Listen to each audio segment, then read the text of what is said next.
এক রাজ্যে একজন বাদশা ছিলেন। তার ধন ঐশ্বর্য প্রচুর ছিল, কিন্তু রাজার মনে 3টা প্রশ্ন ছিল, যে 3টা প্রশ্নের উত্তর তার সবার মধ্যে থাকা জ্ঞানী গুণীরাও দিতে পারত না। একদিন বাদশা চিন্তা করলেন এই পুরো রাজ্যে এই 3টা প্রশ্ন তিনি ছড়িয়ে দেবেন। এই ভেবে তিনি রাজ্যের মাঝখানে একটা সভা আয়োজন করলেন, পুরা রাজকীয় একটা সভা। সেখানে সবাই উপস্থিত ছিল। সবার মনে কৌতূহল ছিল বাদশা কি বলবেন। বাদশাহ নিজের সিংহাসন থেকে দাঁড়িয়ে সবাইকে বললেন, আমি আজকে তোমাদেরকে 3টা প্রশ্ন করব। যে প্রশ্নের উত্তর দিতে পারবে তাকে আমি আমার অর্ধেক রাজত্ব দিয়ে দেব এবং সারা জীবনের জন্য অনেক অনেক স্বর্ণ মুদ্রা দিব।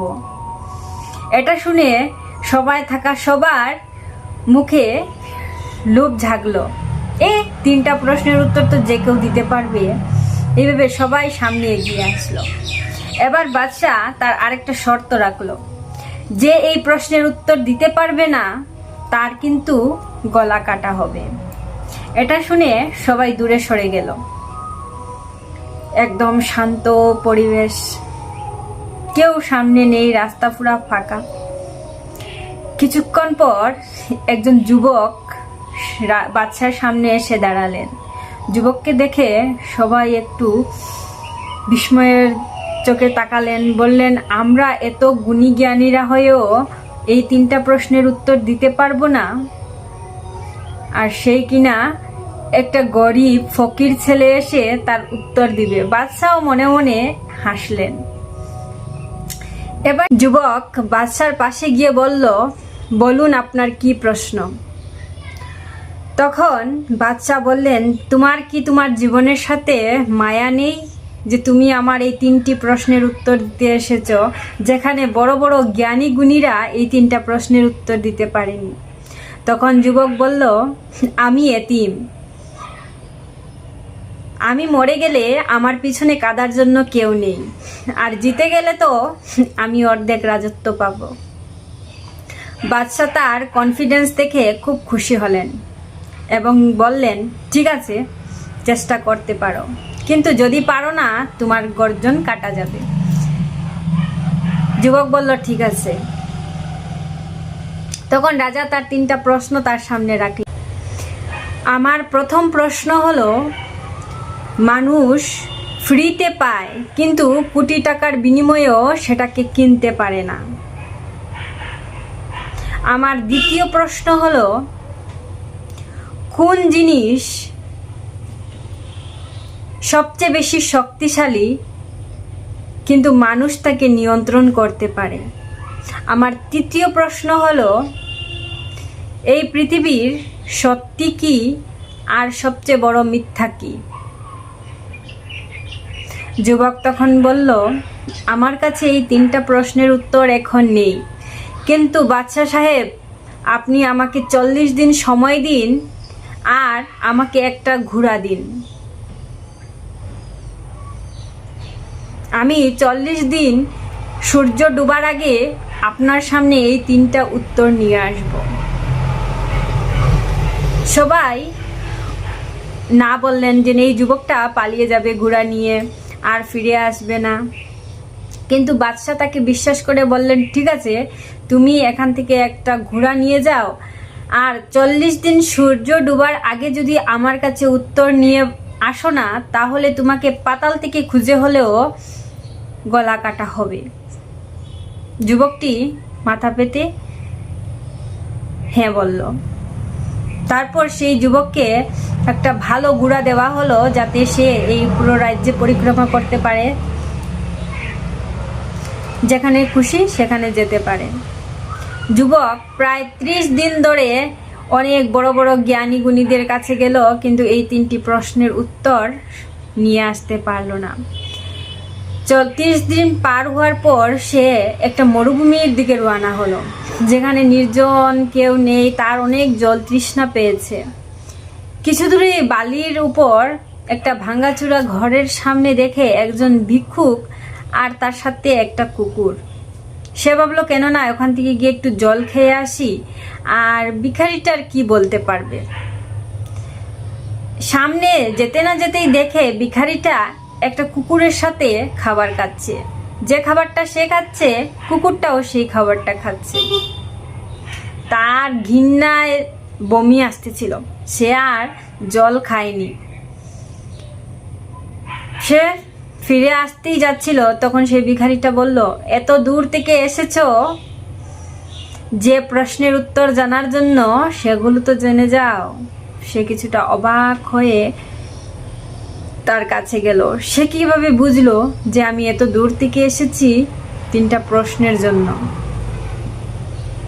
তখন সে তার কাছে গিয়ে বসে বলল, বাবা, আপনি আমার এই 3টা প্রশ্নের উত্তর দিতে পারবেন?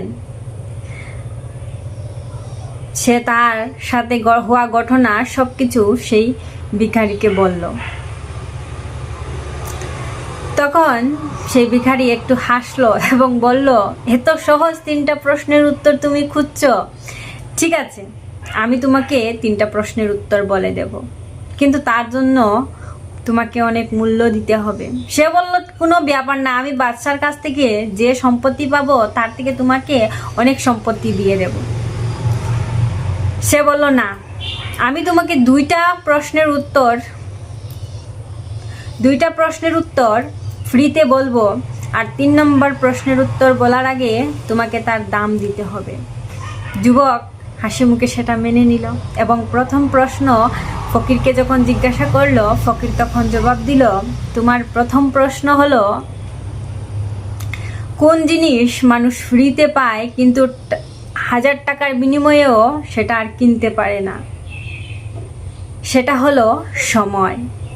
সময় একবার মানুষের কাছে আসে, কিন্তু 2বার যখন সেটা ফিরে পেতে যায় তখন কোটি টাকার বিনিময়ে হলেও সেই সময়টা আর ফিরে পায় না। তুমি এখন এই প্রশ্নের উত্তরটা গিয়ে বাদশাকে বলো। যুবক বলল, আমার দ্বিতীয় প্রশ্নের উত্তর তোমাকে 3-4 দিন পরে বলবো, তুমি আবার এসো। এই ভেবে চলে গেল যুবক বাদশার কাছে। বাদশাকে গিয়ে সে বলল, বাদশা, আপনার প্রশ্নের উত্তর হলো সময়, যে মানুষের কাছে এমনিতেই আসে কিন্তু পরবর্তীতে সেটা কোটি টাকার বিনিময়ে হলেও আর ফিরে পাওয়া যায় না। বাদশা খুশি হলেন এবং তাকে বললেন, তোমার উত্তর সঠিক। এবার দ্বিতীয় প্রশ্নের উত্তর বলো। তখন যুবক বলল, দ্বিতীয় প্রশ্নের উত্তর আমি 2-4 দিন পরে এসে আপনাকে জানাবো। এই বলে যুবক সেখান থেকে চলে গেল। 2-4 দিন পর আবার সে সেই ফকিরের কাছে গেল এবং ফকিরকে গিয়ে বলল, আমার দ্বিতীয় প্রশ্নের উত্তর আপনি দয়া করে বলে দিন। তখন ফকির বলল, ঠিক আছে, তোমাকে দ্বিতীয় প্রশ্নের উত্তর আমি বলছি। তোমার দ্বিতীয় প্রশ্ন ছিল, পৃথিবীর সবচেয়ে শক্তিশালী কিন্তু মানুষ তাকে নিয়ন্ত্রণ করতে পারে। পৃথিবীর সবচেয়ে শক্তিশালী হলো ইচ্ছা। সবচেয়ে বড় শক্তিশালী জিনিস হলো ইচ্ছা। যে মানুষ এই ইচ্ছাকে, এই নফসকে নিয়ন্ত্রণ করতে পারে সেই আসল বাদশা। সবাই কিন্তু নিজের ইচ্ছাকে নিয়ন্ত্রণ করতে পারে না। তখন সে যুবক খুশি হয়ে বাদশার কাছে গেল এবং সে গিয়ে ফকিরের বলা সেই কথাগুলো বলল যে পৃথিবীর সবচেয়ে শক্তিশালী জিনিস হচ্ছে ইচ্ছা, আর মানুষ তাকে নিয়ন্ত্রণ করতে পারে।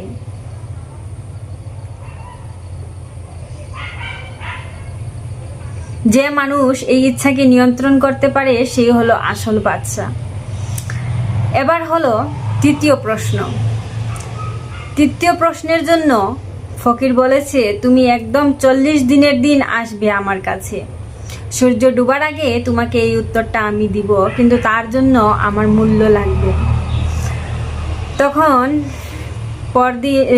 শেষের সময় সে গেল। শেষের 3 নম্বর প্রশ্নের উত্তরের জন্য সে ফকিরের কাছে গেল। সময় আর নেই, আর সূর্য ডুবা অবধি তার কাছে সময় আছে। ফকির যদি 3 নম্বর প্রশ্নের উত্তর বলে না, তাহলে তার গলা কাটা যাবে। সেই ভয়ে সে দ্রুত ঘোড়া চালিয়ে ফকিরের কাছে গেল। দিন শেষ হওয়ার আগেই ফকিরকে গিয়ে বলল, তুমি আমাকে দয়া করে আমার 3য় প্রশ্নের উত্তরটা বলে দিন। ফকির বলল, ঠিক আছে বলবো, সব আমাকে তার মূল্য দিতে হবে।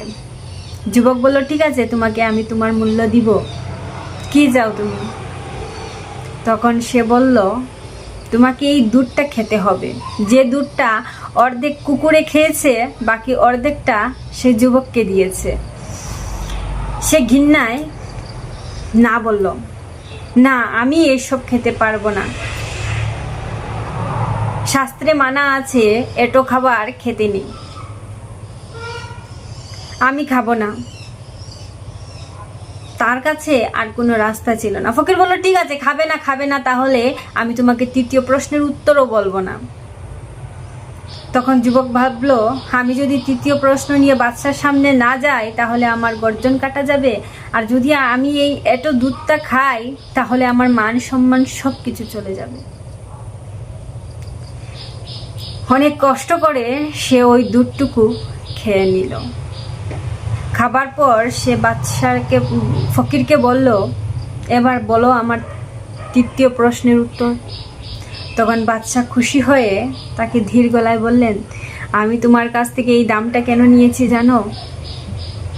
কারণ তুমি আগামী দিনের বাদশা হতে চলেছ, তাই তোমাকে এই এটো খাবারটা খাইয়েছি।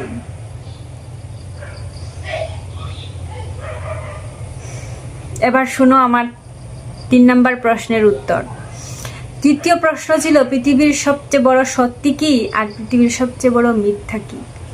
পৃথিবীর সবচেয়ে বড় সত্যি হলো মৃত্যু, আর সবচেয়ে বড় মিথ্যা হলো জীবন। যুবক উত্তরটা শুনে সেখান থেকে চলে গেল। বাদশাকে গিয়ে তার উত্তর বলল, যে আপনার 3 নম্বর প্রশ্নের উত্তর, সবচেয়ে বড় সত্যি হলো মৃত্যু, আর সবচেয়ে বড় মিথ্যা হলো জীবন। বাদশা খুশি হয়ে এবং বাকি সবাই তার প্রশংসা করলেন, এবং বাদশা তাকে অর্ধেক রাজ্য দেওয়ার প্রতিশ্রুতি দিলেন। এবং যখনই বাদশা যুবকের মাথায় মুকুট এনে পরাবেন, তখন যুবক বললেন, না, আমি আমার জীবনের সত্য পেয়ে গেছি। আপনি আমাকে যে অর্ধেক সম্পত্তি দিবেন, রাজত্ব দিবেন, আপনি সেগুলা গরিব দুঃখীকে দিয়ে দিন, আমি চললাম। এই বলে সেখান থেকেই যুবক এক নিমিষেই রওনা দিল। সবাই তার দিকে হাঁ করে তাকিয়েছিল। সবাই এই প্রাসাদ পাওয়ার জন্য আকুল হয়েছিল, কিন্তু যে পেয়েও ছেড়ে চলে গেল সেই হলো আসল বাদশা। সে দৌড়ে দৌড়ে সেই ফকিরের কাছে যাচ্ছিল। আগে তো তার কাছে ঘোড়া ছিল, কিন্তু এখন আর ঘোড়া নেই। যেতে যেতে যেতে যেতে তার পায়ে ফোড়া হয়ে গেছে, পা দিয়ে রক্ত বের হচ্ছে, সে সেখানেই ঘুমিয়ে পড়েছে। তার ঘুমের স্বপ্নের মধ্যে ফকির এসে বলল, যুবক, তুমি তোমার জীবনের আসল সত্য জেনে গেছো। আমি ধন্য তোমার মতো শিষ্য পেয়ে। সে যেন তার কাছেই ঈশ্বরকে দেখতে পায়। যখনই তার চোখ খুললো, সে তার ফকির বাবাকে ডাকতে শুরু করলো, ফকির বাবা, ফকির বাবা। কিন্তু যেখানে সেই ফকির বাবার ঘর ছিল সেখানে কিচ্ছু নেই, শুধু উড়ন্ত বালি ছিল, আর কিছুই নেই। সে সেখানেই সবাইকে জিজ্ঞেস করতো, তোমরা আমার ফকির বাবাকে দেখেছো, তোমরা আমার ফকির বাবাকে দেখেছো? সবাই তাকে পাগল বলতো, কিন্তু সে সেখানেই ধ্যানমগ্ন হয়ে তার বাকি জীবনটা কাটিয়ে দিল। গল্পটা কেমন লাগলো কমেন্টে অবশ্যই জানাবেন। ধন্যবাদ।